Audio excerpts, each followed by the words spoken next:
حضرت لال شہباز قلندر سرکار رحمت اللہ علیہ تشریف لے جا رہے تھے۔ ان کو ایک ریچھ کو نچانے والا نظر آیا۔ پوچھا تم کون ہو؟ تو بولا قلندر۔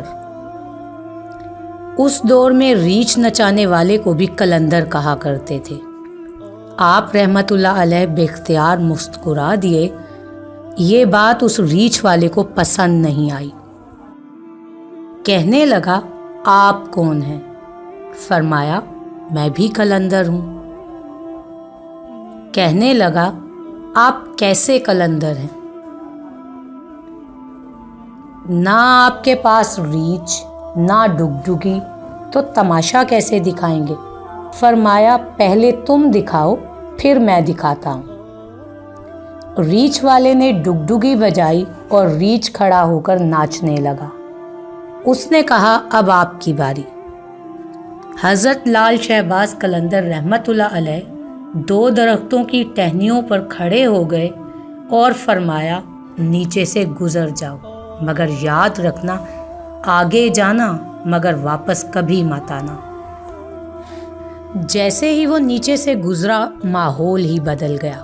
نہ وہ سورج کی گرمی نہ گرد و غبار، جہاں تک نظر دیکھے خوبصورت پہاڑ، سبز وادیاں، نہ موسم گرم نہ ٹھنڈا۔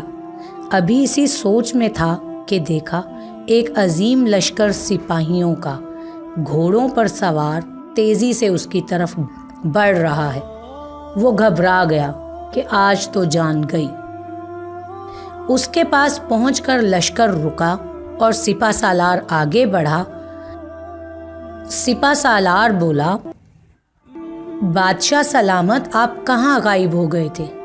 آپ کی سلطنت آپ کا انتظار کر رہی ہے اور ملکہ عالیہ کا رو رو کے برا حال ہے۔ اب وہ حیران پریشان شاہی گھوڑے پر سوار ہو کر ساتھ چل دیا۔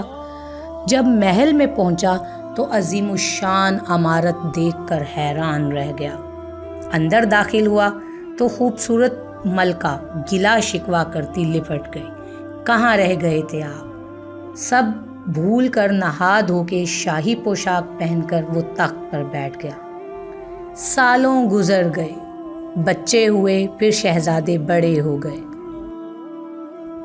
بڑھاپا آ گیا، جسم سے جان منہ سے ذائقہ چلا گیا۔ جسم سے جان منہ سے ذائقہ چلا گیا۔ ایک دن اپنی سلطنت میں دریا کے کنارے بیٹھا تھا کہ خیال آیا آخر ہوا کیا تھا۔ اسی جستجو میں وہیں پہنچا جہاں پر لشکر تھا تو دیکھا وہ درخت اب بھی موجود ہیں۔ سوچا چلو دیکھتے ہیں، اور درخت کے بیچ سے گزرا۔ ماحول بدل گیا۔ وہی وقت وہی مقام، سامنے اس کا ریچھ اور ڈگڈگی پڑی ہے، وہی گرمی وہی گرد و غبار۔ پیچھے دیکھا تو حضرت لال شہباز قلندر رحمت اللہ علیہ کھڑے تھے۔ اس کی حالت غیر ہو گئی۔ بولا جناب میری سلطنت، میری ملکہ، میرے شہزادے۔ تو آپ رحمت اللہ علیہ نے فرمایا سب تماشا تھا۔ واقعی یہ دنیا فانی بھی ایک تماشا ہی ہے۔